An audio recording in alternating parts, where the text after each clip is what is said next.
আসসালামু আলাইকুম, সবাইকে স্বাগতম সৌদ শরীফের ইউটিউব চ্যানেলে। আমি আসলে এইবারে চ্যাম্পিয়ন্স লিগ নিয়ে খুবই উত্তেজিত। এবারে নতুন ফরম্যাটটা নিয়ে আসলে খুবই চমৎকার লাগতেছে। এই নিয়ে অনেকগুলো ভিডিও কিন্তু আমি বানিয়ে ফেলেছি। তো ৬টা খেলা কিন্তু শেষ হয়ে গেছে। মানে ৬টা রাউন্ডের গ্রুপ পর্যায়ের খেলা কিন্তু শেষ হয়ে গিয়েছে। ৩৬টা দল নিয়ে অনেকেই বলছে যে অনেকগুলা খেলা বোরিং হবে, এই হবে, ও হবে। না, খুবই চমৎকার হচ্ছে। ৬টা খেলা শেষ হয়ে গেছে। মাত্র একটি দল 100% উইনিং রেকর্ড ধরে রেখেছে। সেই দলটি হচ্ছে লিভারপুল, যে ৬টা খেলার ৬টাতেই জিতেছে। তাদের খেলা আছে, মানে সবার খেলাই আছে বাকি ২টা। ৩টা দল চ্যাম্পিয়ন্স লিগ থেকে ইতিমধ্যে বাদ হয়ে গিয়েছে। ৩টা দল হচ্ছে আপনার লাইপজিগ, স্লোভান ব্রাতিস্লাভা এবং ইয়াং বয়েজ বার্ন। ৩টা দলই কোনো পয়েন্ট তুলতে পারেনি। শেষ ২ খেলা তারা ৮ পয়েন্ট তুললেও তারা চ্যাম্পিয়ন্স লিগে প্লে অফ পজিশন পর্যন্ত যেতে পারবে না দেখে তারা বাদ। তো ওই যে যেটা বললাম, লিভারপুলই একমাত্র দল যারা টপ 8 নিশ্চিত করেছে, অফিসিয়ালি টপ 8 নিশ্চিত করেছে। তারা ৬টা খেলাই জিতেছে এবং এখন পর্যন্ত কোনো ম্যাচ হারেনি। একটি গোল খেয়েছে পুরো টুর্নামেন্টে, সেটা এসি মিলানের বিরুদ্ধে প্রথম ম্যাচে। তো সেই ম্যাচের পর থেকে কিন্তু টানা ৫টা ম্যাচে তারা কোনো গোলও হজম করতে হয়নি। তো এসি মিলান, সরি, লিভারপুল ব্যতীত আরো ২০টা দলের কিন্তু টপ 8 নিশ্চিত করার সমূহ সম্ভাবনা আছে ম্যাথমেটিক্যালি। ম্যানচেস্টার সিটি এবং পিএসজির মতো দলও কিন্তু এখনো টপ টপ 8 এ থাকতে পারে। কিন্তু মোটামুটি বলা যায় আসলে অপোনেন্ট তো একে অপরে। ম্যানচেস্টার সিটির বিরুদ্ধে কিন্তু পিএসজির খেলা, সো যে কোনো একটা দল কিন্তু জিতে গেলে কিন্তু আরেকটা দল ম্যাথমেটিক্যালি আউট হয়ে যাবে টপ 8 থেকে। যদিও প্লে অফের হোপ থেকে যাবে ২টা দলেরই।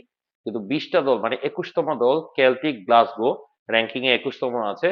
তারা পর্যন্ত, তাদের পর্যন্ত সবগুলা দলে কিন্তু টপ 8 খেলার একটা সম্ভাবনা আছে। এখন পর্যন্ত তাদের যে সিচুয়েশন আছে, কোয়ালিফাই করতে পারবে। তবে এখন যারা টপ 8 এ আছে, মানে টপ 12 এ যারা আছে, তারাই মোটামুটি বলা যেতে পারে যে তারা আসলে টপ 8 পর্যন্ত যেতে পারে। বাকি দলগুলো আসলে সম্ভাবনা কম। হাস্যকর বিষয় একটা বলি, সেটা হচ্ছে বার্সেলোনা। বার্সেলোনা এখন আছে সেকেন্ড পজিশনে, লিভারপুল ১ নম্বর পজিশনে, সেকেন্ড পজিশনে আছে বার্সেলোনা। প্রথম খেলাতে কিন্তু তারা এএস মোনাকোর বিরুদ্ধে হেরে যায়। বার্সেলোনা তারপর টানা ৫টা ম্যাচ জিতে এবং ৫টা ম্যাচ জিতে তারা এখন সেকেন্ড রাউন্ডে চলে আসছে। ম্যাথমেটিক্যালি তারা এখনো টপ 8 কনফার্ম না করলেও, তারা যদি নেক্সট ২টা ম্যাচ হারেও, তারা কিন্তু টপ 8 এ চলে যাবে। শুধু তাই না, তারা সেকেন্ড পজিশনে ধরে রাখার সম্ভাবনা আছে যদি তারা নেক্সট ম্যাচগুলো পয়েন্ট তুলতে পারে। তারা ১৫ পয়েন্ট নিয়ে আছে সেকেন্ড পজিশনে। আর ওই যে বললাম এএস মোনাকো প্রথম ম্যাচে বার্সেলোনাকে হারায়, সেই এএস মোনাকো কিন্তু এখন ১৬তম পজিশনে আছে। ফ্রেঞ্চ দলগুলো এবারে খুবই ভালো খেলতেছে। এএস মোনাকো এবং পিএসজি ছাড়া এই ২টা দল আসলে তুলনামূলক খারাপ খেলছে। তবে মোনাকো যথেষ্টই ভালো খেলেছে, তারা ১৬তম পজিশনে আছে। তারা কিন্তু টপ 8 পজিশনে কোয়ালিফাই করার মতো অবস্থান আছে। কিন্তু তারপরও আমি ওইটা নিয়ে পরবর্তীতে আলোচনা করব। তো এটা আমি বলছি যে এবারের বিউটি অফ চ্যাম্পিয়ন্স লিগ, মানে চ্যাম্পিয়ন্স লিগ এবারে কিন্তু আসলেই ভালো লাগতেছে। বড় হচ্ছে, অনেকগুলা খেলা হচ্ছে। একটা ম্যাচ দিতে ৯টা করে খেলা বা 18টা খেলা, সর্বমোট 18টা খেলা। হ্যাঁ, সবগুলা খেলা দেখা যাচ্ছে না, কিন্তু প্রতিযোগিতা কিন্তু অনেক বেড়ে গিয়েছে। আপনি দেখেন, একমাত্র লিভারপুলই 100% উইন, এছাড়া কিন্তু কোনো দল অপরাজিতও কিন্তু নাই। ৩টা দল গ্রুপ থেকে বাদ হয়ে গেছে, ৩টা দলই শুধুমাত্র কোনো পয়েন্ট তুলতে পারে নাই। বোলোনিয়া দর্শক হিসেবে এসে কিন্তু ২ পয়েন্ট তুলে ফেলেছে। তো এই অপরাজিত এখন পর্যন্ত, গত সপ্তাহ পর্যন্ত কিন্তু অপরাজিত যেমন থেকে গিয়েছিল ইন্টার মিলান এবং আতালান্তা, গত ম্যাচে কিন্তু হেরে গিয়েছে। তো তার আগে বলে নেই, এবারে চ্যাম্পিয়ন্স লিগে সবচেয়ে কম, ওই যে লিভারপুল নিয়ে অনেক গল্প করলাম, তো চ্যাম্পিয়ন্স লিগে সবচেয়ে কম গোল খেয়েছে কিন্তু লিভারপুল এবং ইন্টার মিলান। দুটোটা দলে একটা করে গোল হজম করতে হয়েছে। ইন্টার মিলান গত খেলাতে একটি গোল হজম করেছে লিভারকুসেনের বিরুদ্ধে, সেই গোলে তারা হেরে গিয়েছে। হাস্যকর আরেকটা বিষয়, লিভারকুসেন কিন্তু ২টা মিলানের ক্লাবকে হারিয়ে দিল। দুটোটাই তাদের মাঠে খেলা ছিল। ইন্টার মিলান এবং এসি মিলানের বিরুদ্ধে তারা ১-০ গোলে জয়লাভ করে। যদিও এসি মিলানের খেলা তুলনামূলক সেকেন্ড হাফটা যথেষ্ট ভালো হয়, কিন্তু তারপরও ইন্টার মিলান ছিল আনবিটেন, কোনো গোল কনসিড করে নাই পুরো টুর্নামেন্টে। ইন্টার মিলান প্রথম ম্যাচ হেরে তারা ষষ্ঠ পজিশনে চলে যায়। লিভারকুসেন ২ মিলানকে হারায়, প্লাস আরো ভালো ভালো কিছু খেলা খেলে। তো তারা আছে ফোর্থ পজিশনে। তো লিভারপুল আরেকটা দল যে সর্বনিম্ন গোল খায়, সেটা হচ্ছে একটি করে গোল। সেই একটি করে গোল, আগেও বলেছি, মিলানের বিরুদ্ধে প্রথম ম্যাচে গোলটা খায়, তারপর টানা ৫টা ম্যাচে কোনো গোল হজম করতে হয় নাই। মিলানের কথা বলি, লিভারপুলকে প্রথম ম্যাচে গোল দিয়ে তারা হেরেছে, ৩-১ গোলে হেরেছে, কিন্তু তারপরের ম্যাচে লিভারকুসেনের বিরুদ্ধে আবার হেরেছে ১-০ গোলে। তারপর কিন্তু মিলান কিন্তু আটকায় নাই, তারা কিন্তু ৪টা ম্যাচ টানা জিতে গিয়েছে। তারা এখন উঠে এসেছে ১২তম পজিশনে। ইতালিয়ান দলগুলোর মধ্যে সেকেন্ড শক্তিশালী হয়ে গেল তারা। ১২ পয়েন্ট নিয়ে ১২তম পজিশনে তারা চলে এসেছে। পথে আবার রিয়াল মাদ্রিদকে হারায়। এখানেও একটা মজার একটা টপিক আছে, রিয়াল মাদ্রিদকে তারা যে হারায় সান্তিয়াগো বার্নাবুতে। বার্সেলোনার কথা বলেছিলাম, বার্সেলোনাও কিন্তু রিয়াল মাদ্রিদকে হারায় সান্তিয়াগো বার্নাব্যুতে। দুটো দলই কিন্তু ডমিনেটিং খেলে হারায় এবং টানা 2 সপ্তাহের মধ্যেই তারা কিন্তু হারায়, মিলানও হারায় এবং বার্সেলোনা হারায়। বার্সেলোনা এখন চ্যাম্পিয়ন্স লিগে টপ 2 তে চলে গেছে, এসি মিলান কিন্তু এখন 12তম পজিশনে আছে। তবে রিয়াল মাদ্রিদের অবস্থা কি খারাপ? এই রিয়াল মাদ্রিদ, রয়্যাল হোয়াইট, এই রিয়াল মাদ্রিদ শুধু চ্যাম্পিয়ন্স লিগের সর্বোচ্চ উইনার না, তারা কিন্তু বর্তমানে টাইটেল ডিফেন্ড করতেছে। আমরা কিন্তু অনেকেই ধারণা করতে পারি রিয়াল মাদ্রিদ বাদ হয়ে গেছে। নো, রিয়াল মাদ্রিদ বাদ হয়ে যায় নাই। রিয়াল মাদ্রিদ কিন্তু যথেষ্ট পরিমাণ চান্স আছে নকআউট পজিশনে চলে যাওয়ার জন্য। তারা এখন 20তম স্থানে উঠে এসেছে, তাদের পয়েন্ট হচ্ছে 11। তারা প্লে অফ মোটামুটি খেলার সম্ভাবনা আছে, তবে তাদের কিন্তু টপ 8 পজিশনে যাওয়ার যথেষ্ট সম্ভাবনা আছে। অবশ্যই একটা মিরাকেলের দরকার আছে।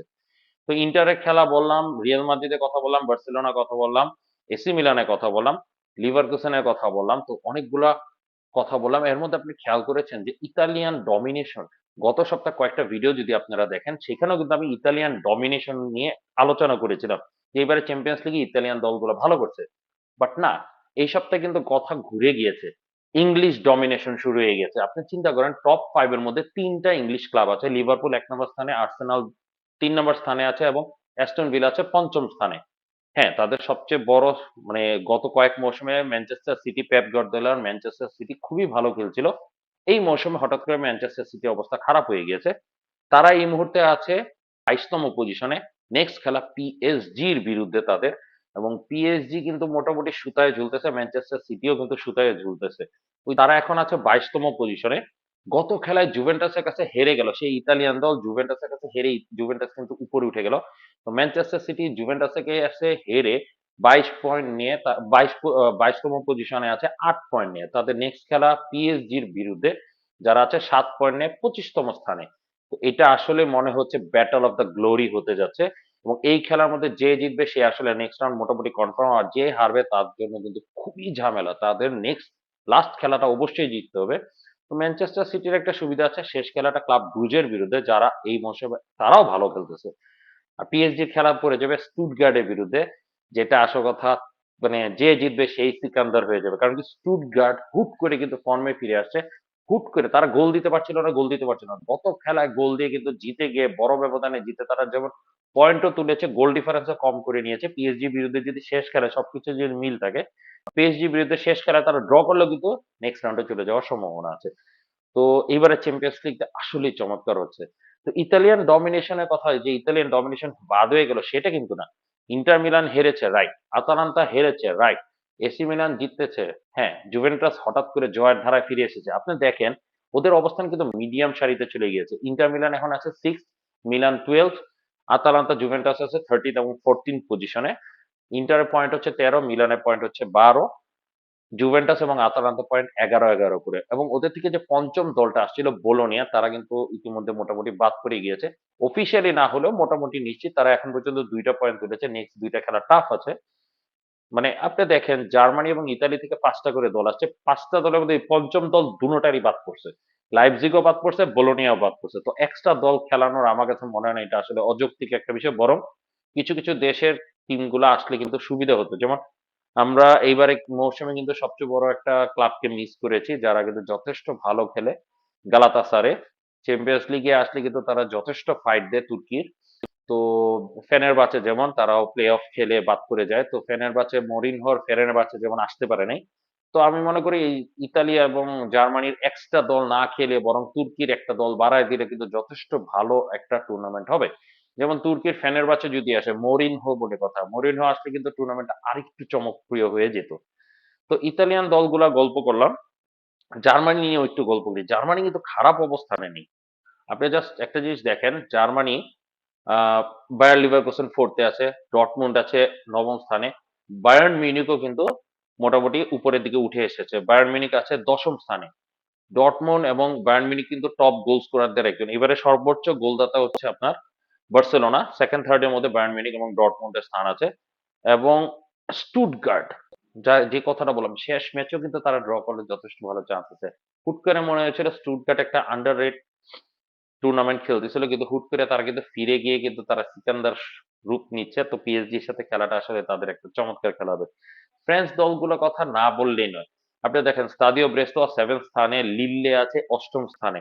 লিল্লে এবারে 2 মাদ্রিদকে হারিয়েছে। স্তাদিও ব্রেস্তোয়া আনবিটেন রয়েছে। যদিও তাদের মোটামুটি বলা যায় যে তাদের অবস্থানটা, মানে তাদের ফিকচারটা ছিল ইজিয়ার, কিন্তু সেই ইজিয়ার ফিকচার জিরোনারও ছিল। জিরোনা কিন্তু অবস্থা খারাপ হয়ে গেছে। স্প্যানিশ দলগুলো 4টা দলের কথা বলা হয়নি। স্প্যানিশ দলগুলোর মধ্যে অ্যাথলেটিকো মাদ্রিদ কিন্তু হঠাৎ ফর্মে ফিরেছে, হঠাৎ করে কিন্তু তারা ডমিনেশন শুরু করেছে। সিমিওনি এমনও দেখা যেতে পারে শেষ দিকে কিন্তু ভালো একটা টুর্নামেন্ট গিফট করতে পারে। আপনি স্প্যানিশ দলগুলোর মধ্যে আপনার রিয়াল মাদ্রিদ আছে হচ্ছে 20তম স্থানে, বার্সেলোনা সেকেন্ড, অ্যাথলেটিকো মাদ্রিদ 10ম এবং জিরোনা আছে 30তম স্থানে। তো জিরোনা নেক্সট ম্যাচ মিলানের সাথে, তো মিলানের সাথে খেলা যদি হেরে যায় তাহলে অফিসিয়ালি জিরোনাও কিন্তু টুর্নামেন্ট থেকে বাদ পড়ে যাবে।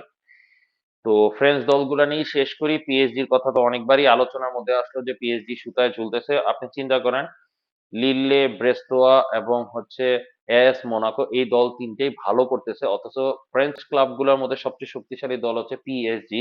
সে পিএসজি হোঁচট খাওয়ার সম্ভাবনাতে চলে গিয়েছে। তো জার্মান ভার্সেস ফ্রেঞ্চ একটা ফাইট দেখতে পারবো, যদিও এটা ওয়ার্ল্ড ওয়ার না, কিন্তু তারপর একটা ফাইট দেখতে পারবো। এই জিনিসটা কিন্তু মজাদার লাগছে। অপর পাশে ইতালি ভার্সেস ইংল্যান্ডের একটা ফাইট দেখতে পারবো।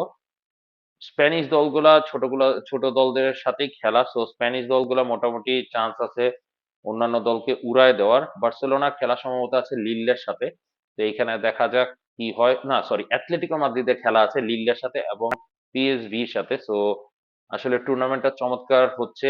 স্লোভান ব্রাতিস্লাভার জন্য খারাপ লাগছে, তারা আসলে যথেষ্ট ভালো খেলেছে। যেমন ইয়াং বয়েজ বার্ন, তারা আসল কথা ডমিনেটিং ভাবে এসে তারা কিন্তু বাদ পড়ে যাচ্ছে। লাইপজিগ এরকম স্প্যান করে নিজেদের লিগ আছে সেকেন্ড পজিশনে, সেই জায়গায় তারাও বাদ পড়ে গিয়েছে।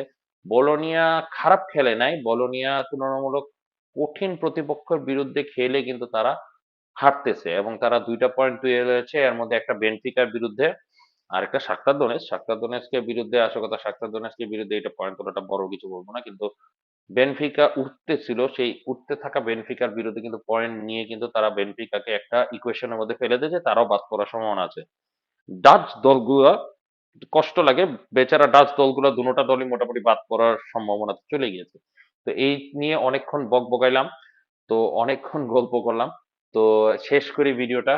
আশা করি আপনাদের ভালো লাগবে এবং চ্যাম্পিয়ন্স লিগ নিয়ে আমি যে গত সপ্তাহে যেরকম খেলাগুলো নিয়ে আলোচনা করেছিলাম, তো এরকম করে ছোট ছোট করে ভিডিও বানাবো। ইতালিয়ান দলগুলো কিরকম খেলেছে, কি কে কয়টা ম্যাচ জিতেছে, কি কি আলোচনা হয়েছে, কি কি খেলা আছে, সম্ভাবনা কি আছে তাদের।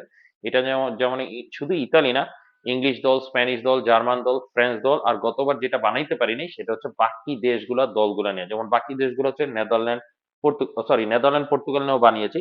তো এছাড়া যেমন ক্লাবগুলোর মধ্যে আছে ইউক্রেনের ক্লাব আছে, বেলজিয়ামের ক্লাব আছে। তো এই ক্লাবগুলা যে শেষ 6টা ক্লাব, সেই শেষ 6টা ক্লাব নিয়েও একটু আলোচনা করব।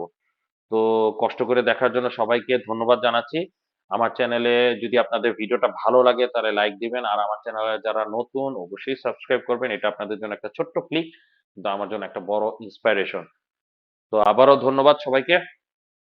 আসসালামু আলাইকুম।